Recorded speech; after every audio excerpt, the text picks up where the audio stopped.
10 വർഷത്തെ പ്രണയാർദ്രമായ ജീവിതം. സന്തോഷത്തിന്റെ ചിത്രമെന്നോണം അലക്സിന്റെയും സാറയുടെയും ചിരി അവരുടെ വീട്ടിൽ നിറഞ്ഞു നിന്നിരുന്നു. ശാന്തമായ ഒരു കോണിൽ ഒരു ഒഴിഞ്ഞ തൊട്ടിൽ കാണാം.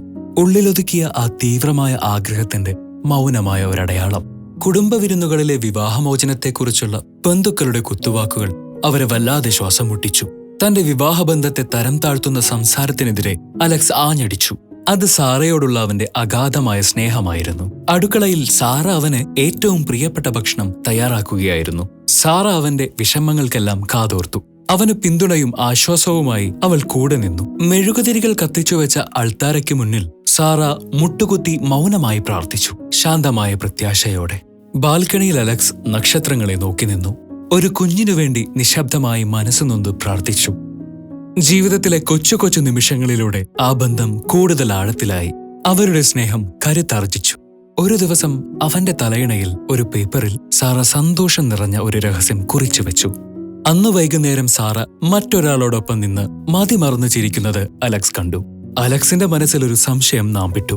അലക്സ് ഒരു നിമിഷത്തേക്ക് നിശ്ചലനായി. എന്തു ചെയ്യണമെന്നറിയാതെ അവന്റെ ചിന്തകൾ സ്തംഭിച്ചു പോയിരുന്നു. പുലർച്ചെ 3 മണിക്കും സംശയത്തിന്റെ ചിന്തകൾ വേട്ടയാടി അലക്സ് ഉറക്കമില്ലാതെ കിടന്നു.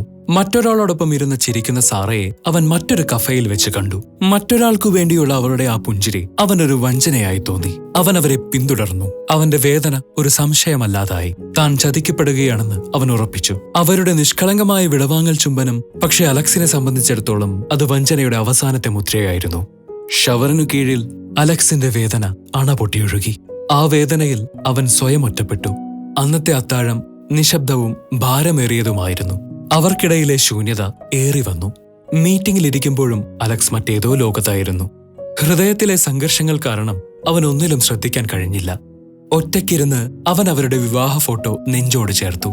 എല്ലാം നഷ്ടപ്പെട്ടവനെ പോലെ അവന്റെ ഹൃദയം നുറുങ്ങി. പെട്ടെന്ന് ഫോൺ ശബ്ദിച്ചു. അപ്പുറത്തൊരു പുരുഷ ശബ്ദം. അയാൾ ഇങ്ങോട്ട് വരികയാണെന്ന് പറയുന്നു. ആ നിമിഷം അലക്സിന്റെ ഭയം യാഥാർത്ഥ്യമായി. അലക്സ് ഫോൺ വലിച്ചെറിഞ്ഞു. ആ ശബ്ദം അവന്റെ ആത്മനിയന്ത്രണം തകർന്നതിന്റെ ഒരു പ്രതിധ്വനി പോലെയായിരുന്നു. അവന്റെ വിറയ്ക്കുന്ന കൈകളിൽ നിന്നും ജഗ് താഴെ വീണുടഞ്ഞു. അതവന്റെ ഉള്ളിലെ കൊടുങ്കാറ്റിന് ഒരു മോചനം നൽകി. ശബ്ദം കേട്ട് സാറ ഓടി വന്നു. അലക്സ്, എന്തുപറ്റി? അവളുടെ ശബ്ദത്തിൽ നിറയെ ആശങ്കയായിരുന്നു.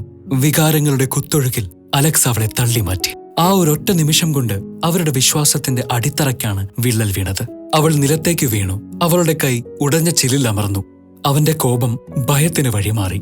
പശ്ചാത്താപത്തിന്റെ ഒരു വൻ തിരമാല അവനുമേൽ പതിച്ചപ്പോൾ അവൻ അവളുടെ അരികിലേക്ക് ഓടിച്ചെന്നു. വെപ്രാളം കൊണ്ട് എന്തു ചെയ്യണമെന്നറിയാതെ അവൻ ആംബുലൻസിനായി വിളിച്ചു. ഭയം കൊണ്ട് അവന്റെ ശബ്ദം വിറച്ചിരുന്നു. അപ്പോഴേക്കും വാതിൽ തുറന്ന് സണ്ണി അകത്തേക്ക് പാഞ്ഞെത്തി. ഒരു വിദഗ്ധനെ പോലെ അവൻ കാര്യങ്ങൾ വിലയിരുത്തി. മാറി നിൽക്ക്, അലക്സ് അലറി. അതിനകം സണ്ണി അവളുടെ അരികിലെത്തിയിരുന്നു. ഞാനൊരു ഡോക്ടറാണ്, അവളുടെ സഹോദരനും, അവൻ തിടുക്കത്തിൽ പറഞ്ഞു. അവർ ഇരുവരും ചേർന്ന് അവശയായ സാറയെ കാറിലേക്ക് കൊണ്ടുപോയി. അവളെയും കൊണ്ട് ആശുപത്രിയിലേക്ക് പാഞ്ഞു. ICUവിന്റെ കവാടത്തിൽ ലോകമൊരു അവ്യക്തമായ കാഴ്ചയായി. ആ ബഹളത്തിൽ സ്വയം നഷ്ടപ്പെട്ട് അലക്സ് അവരെ പിന്തുടർന്നു. ആശുപത്രിയിലെ നിശബ്ദമായ ഇടനാഴിയിൽ കുറ്റബോധം കാർന്നു തിന്നുന്ന വേദനയോടെ അവൻ ഒറ്റയ്ക്ക് കാത്തിരുന്നു. സണ്ണി അവന്റെ അരികിൽ വന്നിരുന്നു. അവൾക്കതൊരു സർപ്രൈസ് ആക്കണമെന്നായിരുന്നു. എല്ലാം ഒന്ന് ഉറപ്പായിട്ട് പറയാമെന്ന് കരുതി. സർപ്രൈസോ? അലക്സ് അമ്പരപ്പോടെ ചോദിച്ചു. എന്താണ് സംഭവിക്കുന്നതെന്ന് മനസ്സിലാക്കാനാവാതെ അവൻ നിന്നു. അവന്റെ നിയന്ത്രണം കൈവിട്ടു. തനിക്കൊന്നും കാണാൻ കഴിയാതെ പോയല്ലോ എന്ന കുറ്റബോധത്താൽ അവൻ മുഖം പൊത്തി പൊട്ടിക്കരഞ്ഞു. അൾട്രാസൗണ്ട് കാണിച്ചുകൊണ്ട് സണ്ണി പറഞ്ഞു, അവൾ ഗർഭിണിയാണ്, ഇരട്ടക്കുട്ടികൾ. ഈ തകർച്ചകൾക്ക് നടുവിൽ സംഭവിച്ച ഒരു അത്ഭുതം. ഞാൻ അവളുടെ ഡോക്ടറാണ്, സണ്ണി പറഞ്ഞു. അവൻ കണ്ട ആ കൂടിക്കാഴ്ചകളെല്ലാം അവൻ ഏതാണ്ട് നശിപ്പിച്ചു കളഞ്ഞൊരു സമ്മാനത്തിന് വേണ്ടിയുള്ളതായിരുന്നു. ഒറ്റയ്ക്കായപ്പോൾ താൻ വരുത്തിവെച്ച വിനയുടെ പൂർണ്ണമായ ഭാരം അലക്സിനെ വിഴുങ്ങി. പുഞ്ചിരിച്ചുകൊണ്ട് ഒരു നഴ്സ് പറഞ്ഞു, അപകടനില തരണം ചെയ്തിട്ടുണ്ട്, നിങ്ങളെ കാണണമെന്ന് പറയുന്നു. പേടിക്കാനൊന്നുമില്ല. ആശ്വാസം കൊണ്ട് അലക്സിന്റെ കണ്ണുകൾ നിറഞ്ഞു. ആശുപത്രി മുറിയിൽ സാറ ക്ഷീണിതയായിരുന്നു. എങ്കിലും അവളുടെ ചുണ്ടിലെ ആ നേർത്ത പുഞ്ചിരി ഒരു പ്രതീക്ഷയുടെ കിരണം നൽകി. അലക്സ് അവളുടെ കയ്യിൽ പിടിച്ചു. അവന്റെ കണ്ണുനീർ കണ്ട അവൾ ഒന്നും മിണ്ടാതെ സ്നേഹത്തോടെ അവന്റെ കയ്യിൽ അമർത്തി ആശ്വസിപ്പിച്ചു. നിനക്കൊരു സർപ്രൈസ് തരാനായിരുന്നു. അവളുടെ ആ വാക്കുകൾ ഇടറാത്ത സ്നേഹത്തിന്റെ ഒരു നേർത്ത ഓർമ്മപ്പെടുത്തലായിരുന്നു. പൊറുക്കണം.